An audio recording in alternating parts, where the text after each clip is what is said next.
We thank the Lord for the gift of this new day. We thank the Lord for the gift of life. Lord, we thank you for making it possible for us to be present before you.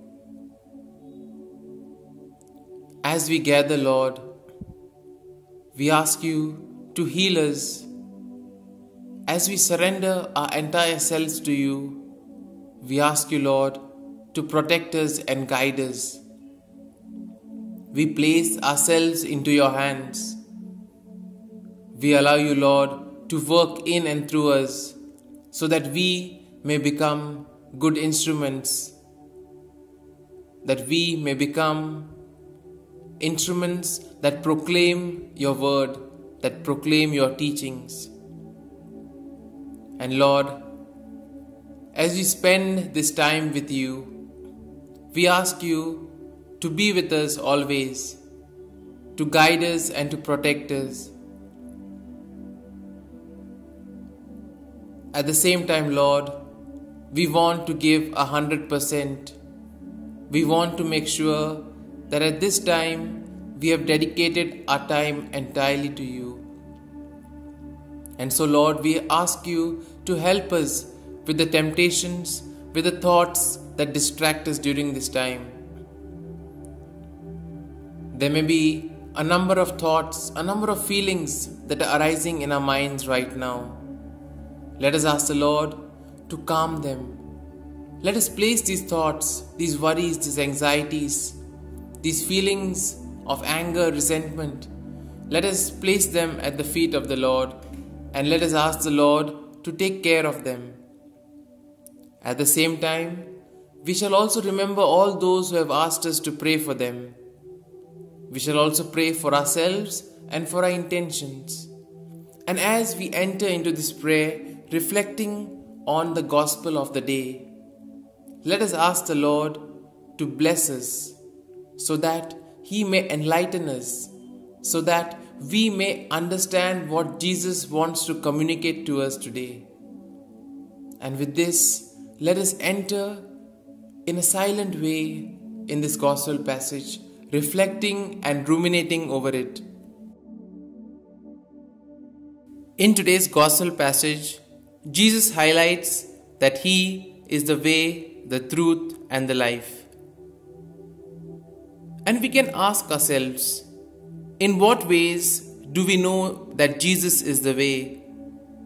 What helps me to know or find out that way in my life? Jesus promises that He has gone before us to prepare a place for us. Can I believe that? Can I trust Him enough to believe that? We reflect on these questions before we begin our reflection on today's gospel. Let us talk with Jesus, asking Him about these questions. And let us try to find a personal answer for these questions, so that we may then enter into a more intimate union with Jesus.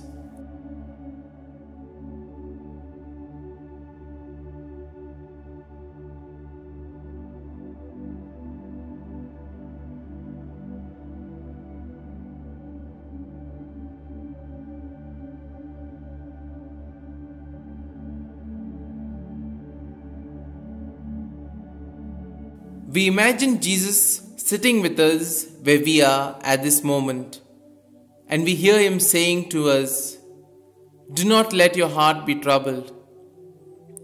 There may be things in our life that are troubling us now. Can we allow these consoling words of Jesus to touch our hearts like balm? We look at Jesus as He says these words to us. What expression do we see on His face as He looks at us and as He looks into our heart? We are invited to trust the Lord who loves us and who is waiting for us. We talk to Jesus about our troubles and anxieties, and we listen to Him as He replies to us. And therefore, we can spend a few moments in silence, asking Jesus and talking with Him, telling Him all about our life's problems, our anxieties, and our worries.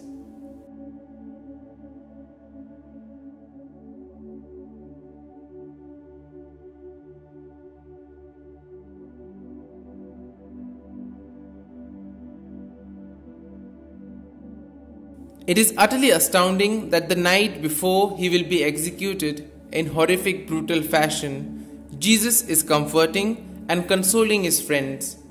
He tells them, "Do not let your hearts be troubled." Who is consoling Him? To the very end, He continues to trust in the power and the love of the Father. There is something almost homely about the image of the rooms in my Father's house, with Jesus getting our accommodation ready and then coming back to escort us to the house. We note that He is still performing the role of the servant, looking after important guests.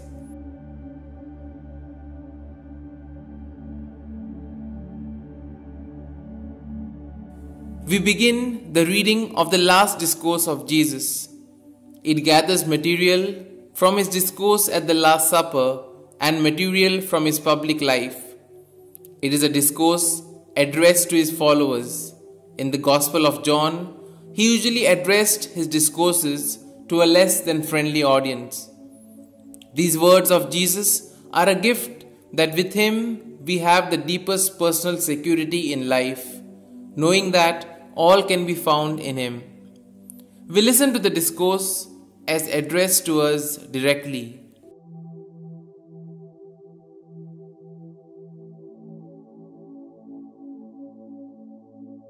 When we hold on to negativity from hurts that were inflicted on us in the past, even if we were wronged and unjustly treated, we are letting ourselves be defined by what happened to us in the past rather than by what we choose to do now and in the future.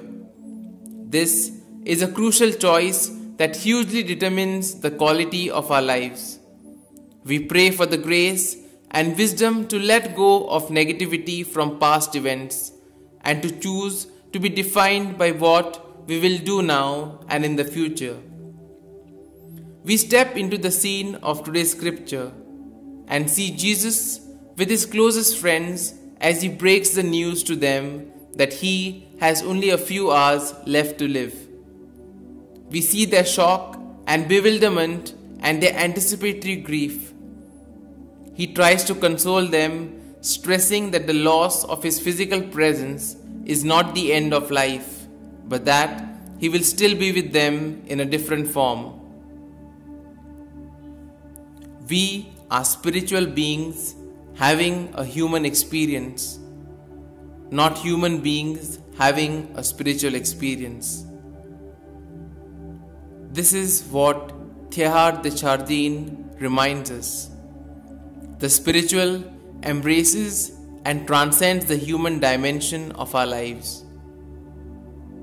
Do you have a sense that your life includes and is more than your span of life on earth? Dear Jesus, I invite You into my heart space now. Let me be quiet and listen while You speak the precious words of this passage to me. They form one of the most consoling statements of Your good news. They reveal such love and appreciation of me. They put all my troubles into second place. My future is with You. This is Jesus' farewell discourse. He speaks with words of encouragement, kindness, and promise to the disturbed disciples. There are no maps, no compasses, only Jesus. He promises to be the lodestar, the true guide. He will be our gateway into loving communion with the Father. Jesus' inclusion is the nature of God. No one is blocked entry to His dwelling place. Inspired by You, Lord, May I be more open, more tolerant, more appreciative of difference. Let me trust in the end that all rooms of God house will be full. Perhaps I am sometimes like Thomas, asking my question of Jesus while thinking that I am to be left on my own to work out things. Lord, help me to listen to your promises, to receive your assurances, to let you remove troubles from my heart. May I bear in mind that you are with me.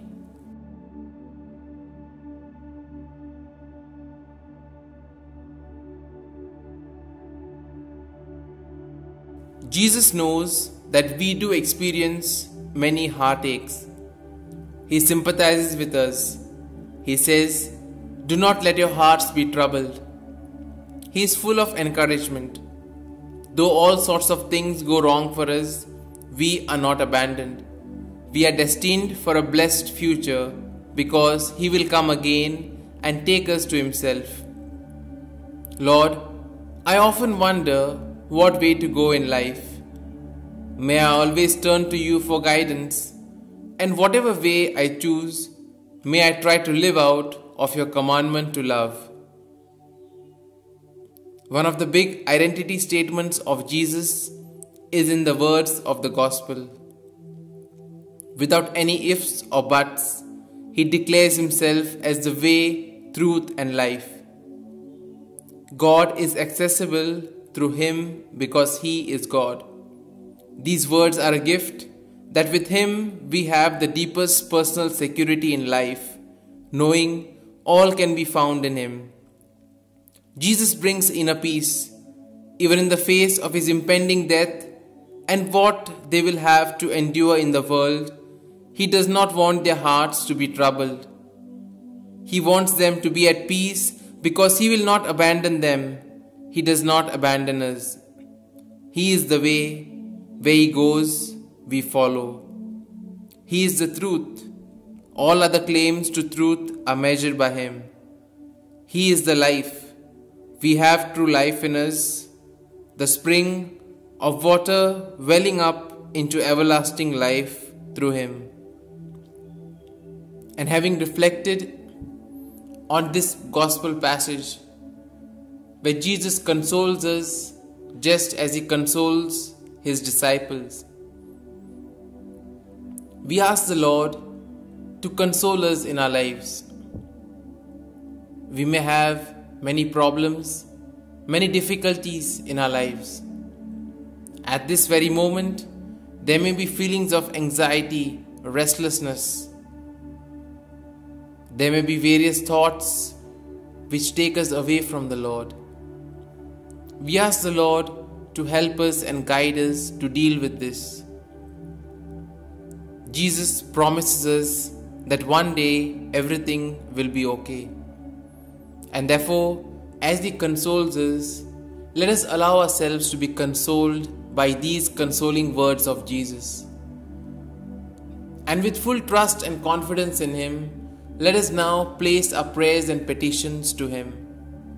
We ask Him to take care of us, to protect us, and above all, give us what we require. We also place before Him all the prayers and petitions which we have been asked to pray for. We pray for people who have asked us to pray for them and offer up their prayers to you, O Lord. And as we continue reflecting on the gospel, let us now bring to mind all those who have asked us to pray for them. Let us also put forth our own prayers and petitions before the Lord. We continue to pray for the ongoing pandemic situation. We pray for the victims. We pray for the doctors, the nurses, the medical staff, all those who toil day and night. We also pray for all those in charge of administering the vaccines. We ask the Lord to be with them so that whatever they do, it may be for the common good. We also ask and pray that the government authorities may take appropriate steps for the good of the people. We also pray for those who celebrate their birthdays and their wedding anniversaries today. And we ask you, Lord, to be with them, guide them, and give them good health of mind and body. We also pray for all those who are preparing for the exams and those who are yet to answer the exam. We ask you, Lord, to be with them so that all their effort and hard work may bear fruit. We also then pray for all those who have asked us to pray for them. We ask you, Lord, to listen to their prayers and to grant their intentions. We also pray for all those who feel left alone, all those who are dejected, all those who have some kind of issue or the others, those who need your help. Be their rock and their support, O Lord, and guide them in their journey of life. We also pray for all those who are languishing in the destitute houses, in the home for the aged. You be their comforter, O Lord, in these times. We also pray for those who are suffering from various other ailments. We ask you, Lord, to be with them and give them good health of mind and body. We also pray for peace in the world, peace among religions, peace among nations, peace within the family, in the neighborhood, and most importantly, peace within ourselves. We also ask you, Lord, to help each and every one of us, that as we continue this journey, help us to be reborn, help us to transform ourselves, to live our old lives, so that we may embrace a newer life that is filled with the Holy Spirit, that is filled with whatever you want us to do for you. And Lord, we also continue to pray for all those who feel lost, all those who have gone astray. Bring them, Lord, on the right path, show them your light, and bring them closer to you. And as we continue our prayer, as we have reflected on today's gospel, we ask the Lord that as we continue our day to day, doing our daily chores, our daily work, we ask you, Lord, to be with us, guide us and protect us, so that our every action may reveal your love, mercy and compassion to all those around us. Amen.